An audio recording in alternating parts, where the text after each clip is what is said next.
दोस्तों, ये कहानी बड़ी ही शिक्षाप्रद, महत्वपूर्ण और ज्ञानवर्धक है। मेरा आपसे निवेदन है कि कहानी के अंत तक हमारे साथ में बने रहना।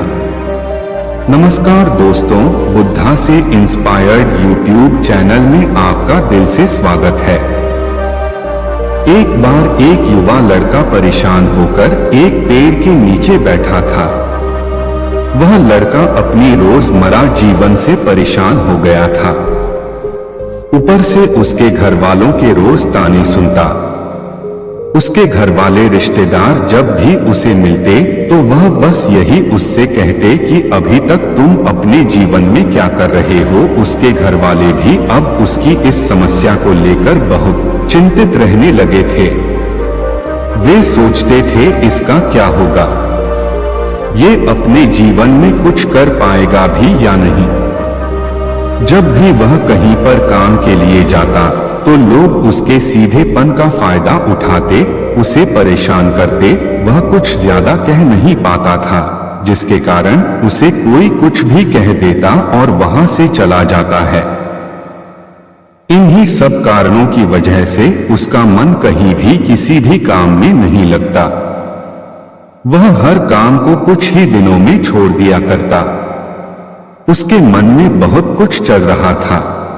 उसके मन में विचारों के तूफान उठ रहे थे। वह सबसे बहुत कुछ कहना चाहता था, लेकिन अपनी इस आदत के कारण वह किसी से कुछ नहीं कह पा रहा था। वह अंदर ही अंदर घुटता जा रहा था। सारे विचार, सारी बातें उसके मन में ही दबी पड़ी थी, लेकिन कभी भी वह किसी से भी अपने मन की बात नहीं बताता।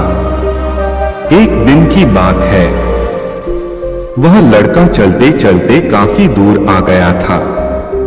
वह एक जंगल से होकर अपने घर की तरफ जा रहा था। तभी उसे एक आश्रम दिखता है। वह लड़का उस आश्रम में चला जाता है।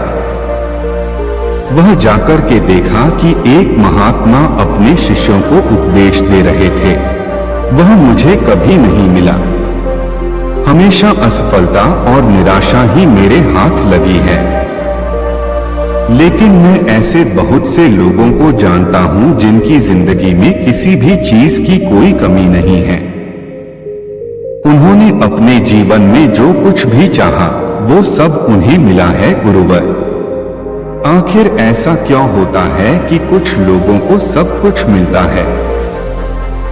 वह जो भी करते हैं हर काम में सफल होते हैं, अपनी चाहत की हर चीज को हासिल कर लेते हैं। जबकि दूसरी तरफ ज्यादातर लोग बस मेरी तरफ सपने देखते रहते हैं, लेकिन वो कभी भी अपनी मनचाहे चीजें और सफलता हासिल नहीं कर पाते।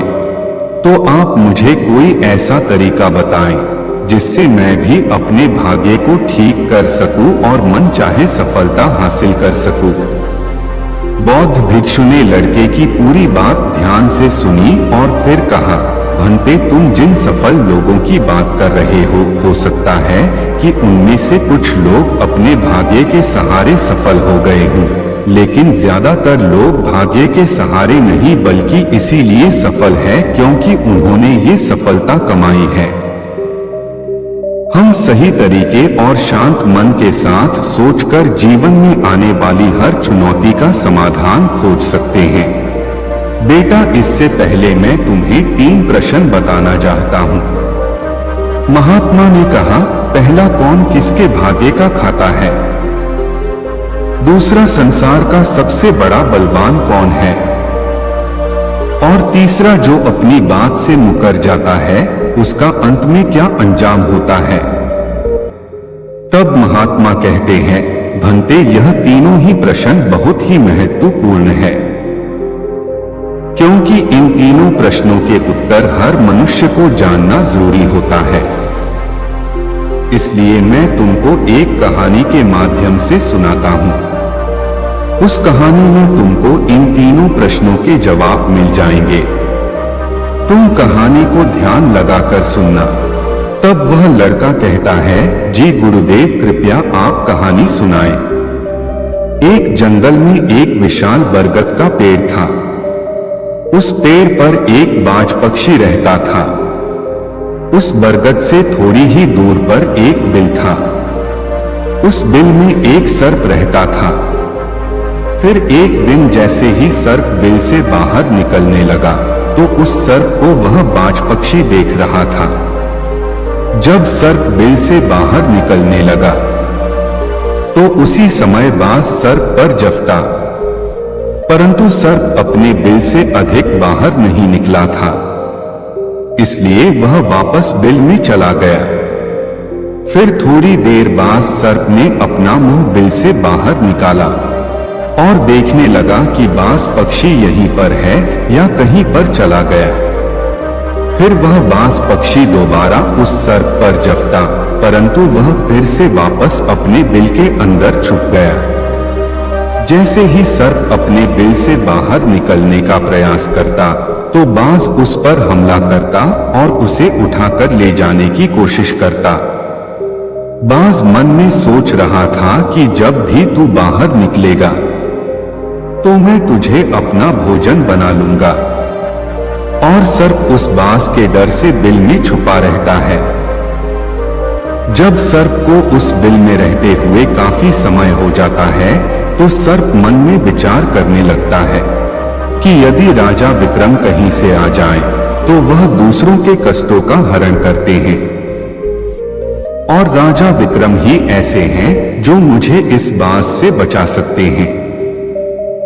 तो राजा विक्रम को याद करता हुआ सर्प उस बिल में छुपा रहता है और जो भी उस मार्ग से निकल कर जाता तो उसे सर्प कहता कि भाई कोई मेरी बात राजा विक्रम तक पहुंचा दो या मुझे राजा विक्रम से मिला दो तो मैं उसका जीवन भर एहसानमंद रहूंगा। फिर एक दिन राजा विक्रम जो दूसरों के दुखों को दूर करते थे वह जंगल में जा रहे थे और उसी मार्ग से निकल कर जा रहे थे।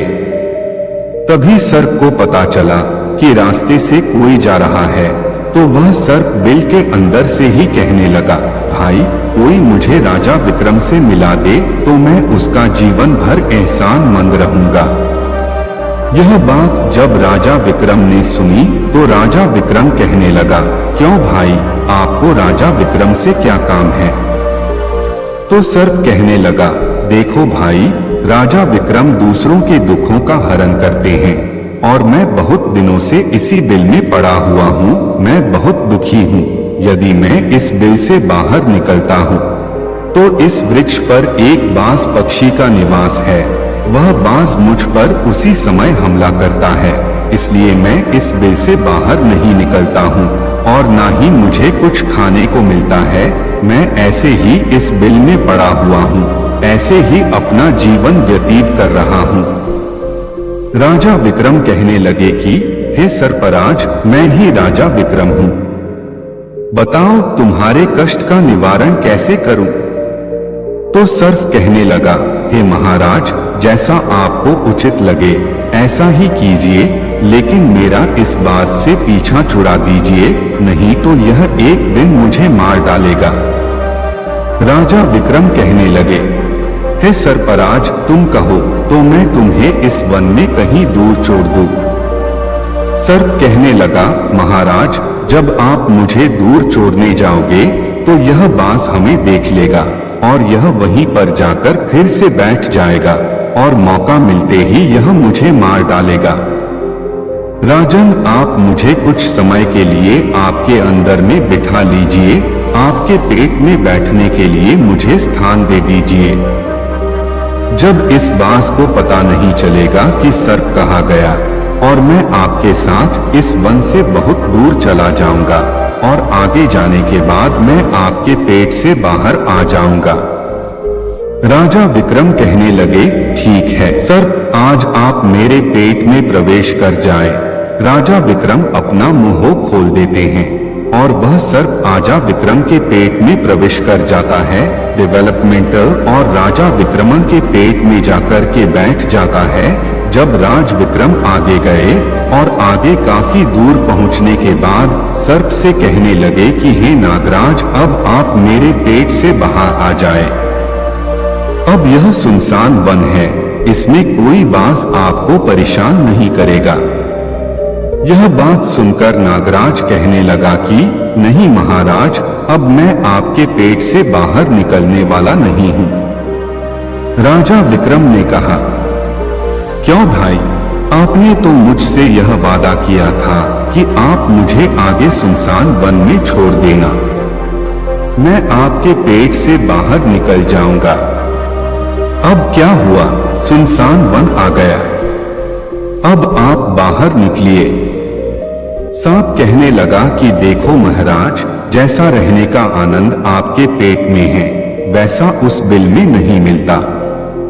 अब मैं तुम्हारे पेट से कभी बाहर नहीं निकलूं। राजा विक्रम मन में सोचने लगे कि यह तो बड़ा ही दुष्ट सर्प है, अब मैं क्या करूं, और उसके जहर के प्रभाव से महाराज विक्रम का पूरे शरीर से कोट फूटने लगा। महाराज विक्रम के शरीर से कोट निकलाया। राजा विक्रम मन में सोचने लगे कि अब मैं यदि राजधानी को वापस जाऊंगा तो यह अभी संभव नहीं है, क्योंकि मैं इस वक्त खोरी हो गया हूं और मुझे इसी वन में रहकर इस नागराज से भी छुटकारा पाना है। यह सोचकर महाराज विक्रम एक पेड़ के नीचे झोंपड़ी बनाकर सो जाते हैं। उनके शरीर से कोट टपकने लगा और बदबू आने लगी, जो कि सर्प का जहर था। सर्प कुंडली मारकर राज विक्रम के पेट में बैठा हुआ था। राजा विक्रम उस वन में पड़ी हुई एक कोड़ी की हालत में है। अब इधर उन्हीं के समय एक प्रसिद्ध जनपद था श्रावस्ती, और श्रावस्ती नगरी के महाराजा थे ताम्रध्वज। महाराज ताम्रध्वज के 3 पुत्रियां थी और राजा ताम्रध्वज बड़ा अहंकारी और बड़ा ही अभिमानी राजा था। फिर एक दिन उसने अपनी तीनों बेटियों से पूछा कि बताओ बेटियों, तुम किसके भाग्य का खाती हो। फिर उनमें से 2 बेटियां तो राजा के डर से कहती हैं कि पिताजी, हम तो आपके भाग्य का ही खाते हैं। परंतु उनमें से राजा की एक चित्ररेखा नामक बेटी थी। वह चित्ररेखा अपने पिता ताम्रध्वज कहती हैं कि नहीं पिताजी, मैं किसी के भाग्य का नहीं खाती हूँ। उस बेटी की बात सुनकर राजा को बहुत क्रोध आया और राजा ने उसी समय नाई और ब्राह्मण को बुलाया और नाई और ब्राह्मण से कहने लगा कि इन दोनों बेटियों का रिश्ता तो आप किसी राजा के यहाँ करके आइए, और जो यह बड़ी वाली बेटी है इसका रिश्ता किसी कुड़ी कलंकिया जिसके हाथ पैर नहीं हो उसके साथ करके आइए। फिर राजा का आदेश मिलते ही नाई और ब्राह्मण उन तीनों बहनों का रिश्ता करने के लिए चल देते हैं। उन्होंने राजा की दोनों छोटी बेटियों का रिश्ता तो राजवंशों में कर दिया, परंतु तीसरी बेटी के लिए वर ढूंढते ढूंढते हुए उसी वंश से निकल कर जा रहे थे जिस वन में राजा विक्रम अपनी झोपड़ी में कोड़ी के रूप में पड़े हुए थे। उनके शरीर से कोड़ बह रहा था तो राजा विक्रम को देखकर नाई और ब्राह्मण आपस में कहने लगे कि इससे अच्छा तो कोई व्यक्ति हमें नहीं मिलेगा, इसलिए इसके साथ ही राजा की लड़की का संबंध करके चलते हैं। फिर राजा विक्रम के साथ नाई और ब्राह्मण ने राजा ताम्रध्वज की लड़की चित्ररेखा का विवाह तय कर दिया और राजा ने भी बहुत जल्दी ही चित्ररेखा को उस वन में ले जाकर की वही उस कोड़ी राजा विक्रम के साथ उसका विवाह संपन्न कर दिया। राजा विक्रम जैसे महापराक्रमी राजा समय की चपेट में आ गए और एक कोड़ी का जीवन गुजार कर रह रहे थे। वह लड़की बड़ी ही पतिव्रता थी। वह अपने पति राजा विक्रम की सेवा करती थी और वह दोनों छोटी बहनें जो थी वह बड़े बड़े राजाओं के घर में गई तो वह तो आराम की जिंदगी जी रही थी, लेकिन चित्ररेखा राजा विक्रम के साथ। इसलिए जब उस झोपड़ी में रहते रहते चित्ररेखा को राजा विक्रम के साथ बहुत दिन बीत जाता तो उस झोपड़ी के पास एक पीपल का वृक्ष था और उस वृक्ष के नीचे एक दूसरा सर्प का बिल था। तो एक दिन विक्रम सो रहे थे और रात्रि का समय था और चित्रलेखा महाराज विक्रम की सेवा कर रही थी। उसी समय उस बिल से एक सर्प बाहर निकलता है और बाहर निकलकर जो राजा विक्रम के पेट में सर्प था उस सर्प से कहने लगता है, अरे दुष्ट, अपने वचन से मुकर गया। तूने तो महाराज विक्रम से कहा था कि मैं दूर वन में जाकर तुम्हारे पेट से बाहर निकल जाऊंगा, और तो ऐसे परोपकारी राजा के पेट में जाकर के बैठ गया।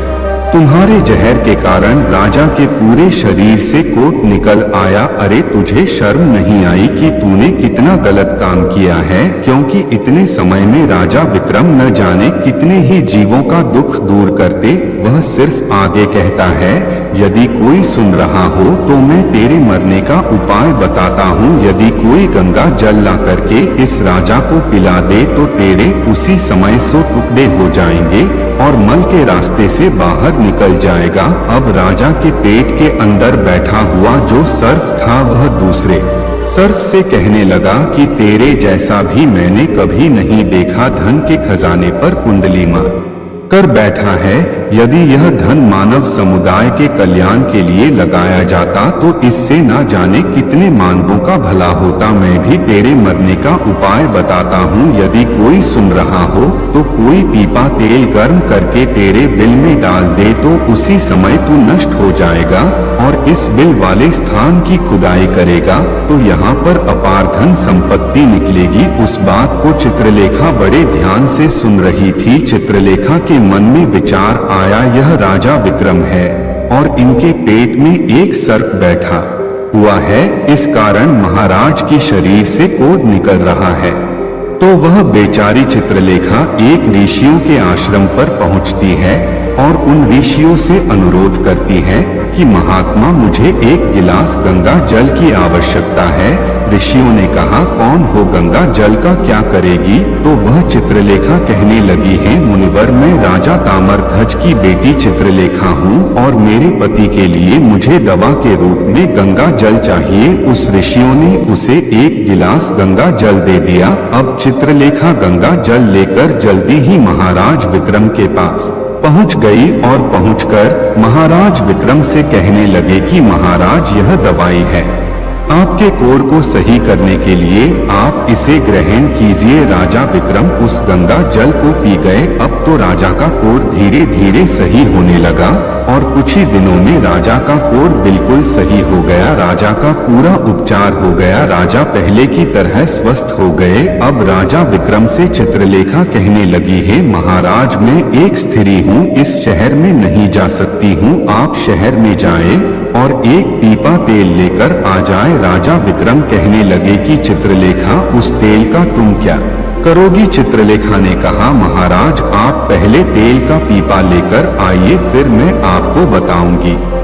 फिर चित्रलेखा की बात सुनकर राजा विक्रम बाजार में जाते हैं और वहां से एक पीपा तेल का लेकर आते हैं। फिर चित्रलेखा वहां आग जलाती है और उस आग पर उस तेल को गर्म करती है और गर्म करके उस सर्प के बिल में खाली कर देती है। जैसे ही उस बिल में वह गर्म तेल डाला गया तो सर्प की मृत्यु हो गई। राजा विक्रम से चित्रलेखा कहने लगी कि महाराज, स्थान को खोद दीजिए। फिर राजा विक्रम ने जब उस स्थान की खोदाई की तो वहां से अपार धन संपत्ति निकली। चित्रलेखा कहने लगी, महाराज देखिए, मैं जानती हूँ कि आप जैनरेश राजा विक्रम है, परंतु मेरे पिता ने मेरा अपमान किया है और मुझे एक कोड़ाई को दिया था, परंतु मैं मेरे भाग्य का खाती हूँ, इसलिए इसी स्थान पर मेरे पिता का जो महल है उससे अच्छा महल बनना चाहिए। राजा विक्रम कहने लगे, चित्रलेखा, तुम कैसी बातें कर रही हूँ? हम नरेश हैं, तुम भला यहाँ पर महल क्यों बनाएंगे? आप उज्जैन नगरी को चलिए। परंतु राजा विक्रम के कहने पर भी चित्रलेखा नहीं मानी। फिर राजा विक्रम ने उस वन में एक शानदार महल का निर्माण करवाया। दोस्तों, इस संसार में सबसे बलवान समय होता है। जिसका समय अच्छा होता है वह आगे बढ़ता रहता है और जिसका समय खराब हो जाता है, जिसका समय विपरीत होता है वह पतन की ओर अग्रसर हो जाता है। राजा ताम्रध्वज पर एक दूसरा राजा आक्रमण कर देता है और उस आक्रमण में ताम्रध्वज पराजित हो जाता है और राजा अपने परिवार हित प्राण बचाने के लिए उसी वन में पहुंच जाता है। जब वन में राजा भूखा प्यासा भटक रहा था, फटे हुए वस्त्र और भूख से पीड़ित और प्यास से राजा का गला सूखा जा रहा था, तो राजा घूमते घूमते उस चित्ररेखा और राजा विक्रम के महल के नजदीक से गुजरता है। तो चित्ररेखा अपने पिताजी को पहचान जाती है। चित्ररेखा ने अपने एक सेवक को भेजा और सेवक भेजकर महाराज ताम्रध्वज, जो कि एक फटी हुई हाल में थे, उनके पास वस्त्र नहीं थे, उन्हें बुलवाया। ताम्रध्वज ने सोचा कि यह न जाने कौन है और हमें क्यों बुला रही है। जब राजा ताम्रध्वज उस लड़की के पास पहुंचे तो लड़की को पहचान लिया। चित्ररेखा ताम्रध्वज से कहने लगी कि पिताजी, मैं वही चित्ररेखा हूँ और मैं आपसे यह कहती थी कि मैं मेरे भाग्य का खाती हूँ। पिताजी, मैं वही चित्ररेखा हूँ और मैं आपसे यह कहती थी कि मैं मेरे भाग्य का खाती हूँ। पिताजी, मैं वही चित्ररेखा हूँ और मैं आपसे यह कहती थी कि मैं मेरे भाग्य का खाती हूँ। राजा ताम्रध्वज मन में विचार करता है और अपनी उस लड़की से अपने अपराध के लिए क्षमा मांगता है। इस संसार में सबसे बड़ा बलवान समय है और हर कोई व्यक्ति किसी दूसरे के भाग्य का नहीं खाता है। हर कोई यह सोचता है कि यह मेरे भाग्य का खा रहा है, नहीं, कोई किसी के भाग्य का नहीं खाता है। जो कोई खाता है वह अपने भाग्य का ही खाता है।